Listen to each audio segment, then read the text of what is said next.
protective custody. I think I have to get security because Jada dissed me online.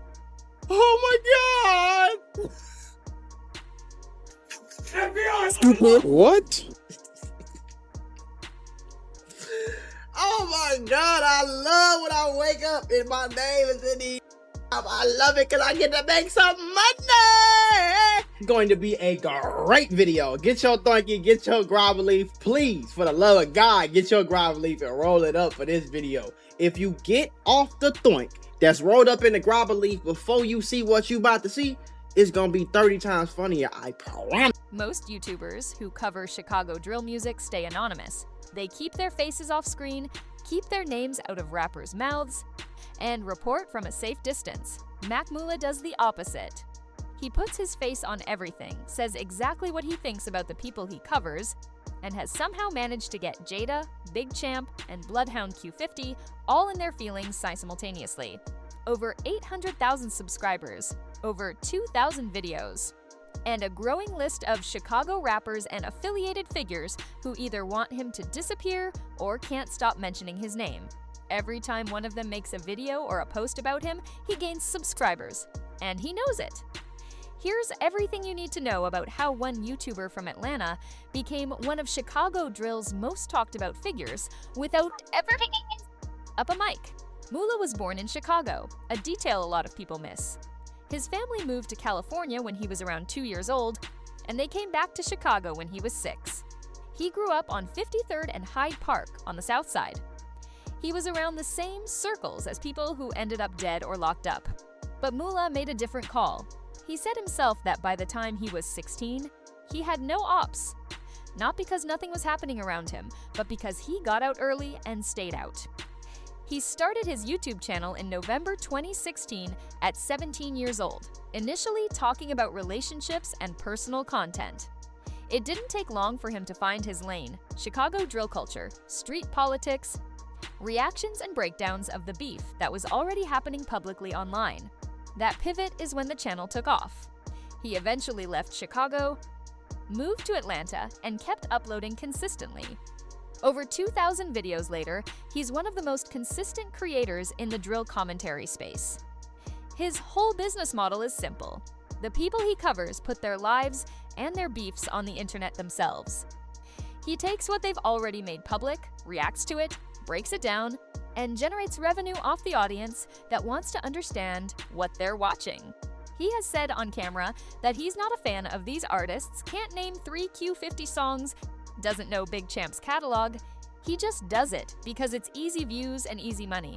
That honesty is part of what makes people either love him or want to see him gone. Beef number 1, Big Jada. Jada is the older sister of Lil 50, a young Chicago rapper who was killed before he turned 18.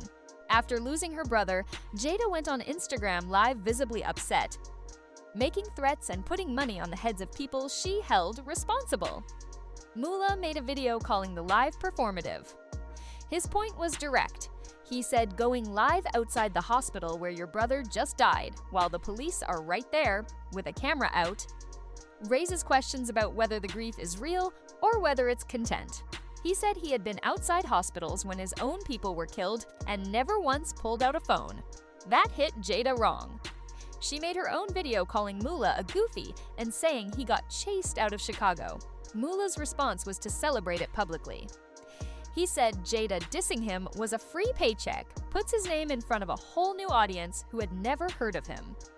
He leaned into it with humor, pointed out that he never claimed to be from the streets, never claimed a set, and left Chicago because he chose to, not because anyone ran him out. He also addressed the situation involving Jada and Lil Nun, one of Lil 50's ops, with whom she had become publicly associated. Mula spoke on that directly in one of his videos, questioning the decisions being made and calling out what he saw as contradictions between how Jada presented herself publicly and what she was actually doing. Beef number 2, Big Champ. This one has a specific irony to it. Big Champ and Bloodhound Q50 used to be close, hanging together, appearing in each other's videos, moving like genuine friends. Then the chain situation happened. Q50 was accused of robbing Big Champ of his chain and watch. Q50's response was to go on DJU's podcast and claim Champ gave him the jewelry voluntarily, that Champ loved him like a little brother and let him keep it. He brought out the pendant on camera and trolled the whole thing publicly while claiming Champ told him it was time for a new kit. Moolah reacted to the situation and made his position clear. He went into Big Champ's comment section and told him directly, "Call the police on Q50. Get him arrested. He's online snitching on himself." Moolah even filmed a skit of himself calling the police and reporting the robbery, naming Q50 specifically. Here's where it gets ironic. Champ didn't go after Q50 for allegedly robbing him.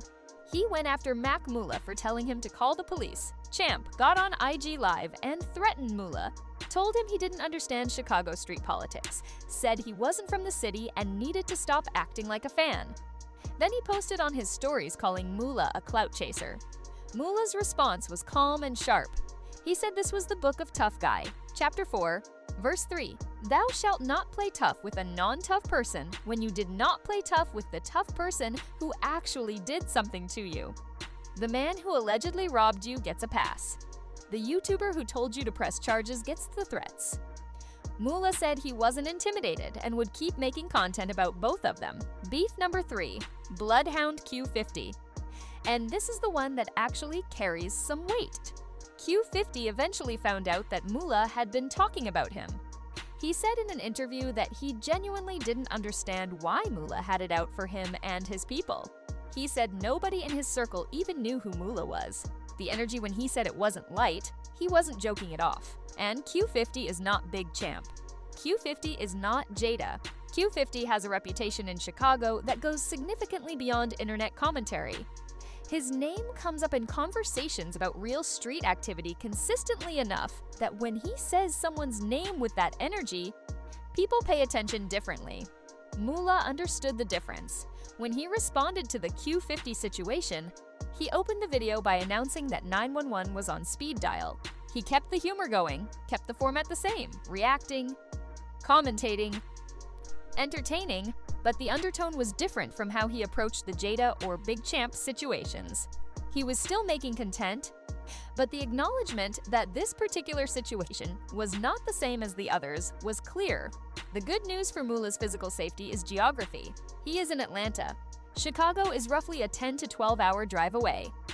But the reality is that Moolah has said himself that the bigger his channel gets, the more of these situations he is going to find himself in.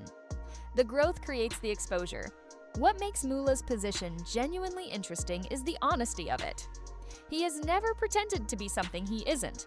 He doesn't claim the streets. He doesn't claim Chicago beyond where he grew up as a kid. He acknowledges openly that he does this for money, that if YouTube wasn't paying him, he wouldn't be making these videos at all. He's compared himself to what DJ academics did with War in Chirac, reporting on what people are already putting on the internet publicly rather than generating the content himself. Whether you see that as journalism, entertainment, or profiting off other people's worst moments is genuinely a debate worth having. The culture is divided on it. Some people see Moolah as providing real context on situations that mainstream media either ignores or misrepresents. Others see him as someone who turned other people's grief and violence into a business model and has no real stake in the outcomes. But here's what's hard to argue with, regardless of which side you land on. Every time someone in Chicago makes content about Mac Moolah, every diss video, every IG live, every story post, his channel grows. When Jada dissed him, he gained subscribers. When Big Champ threatened him, he gained subscribers. When Q50 mentioned his name, he gained subscribers. The formula is working, and the people who are most upset about it keep fueling it. The question is whether that formula has a ceiling, and whether the ceiling gets reached before something more serious than internet beef finds its way to Atlanta. Drop a comment. Do you think Mac Moolah is providing a real service by covering Chicago drill? Or has he crossed a line somewhere?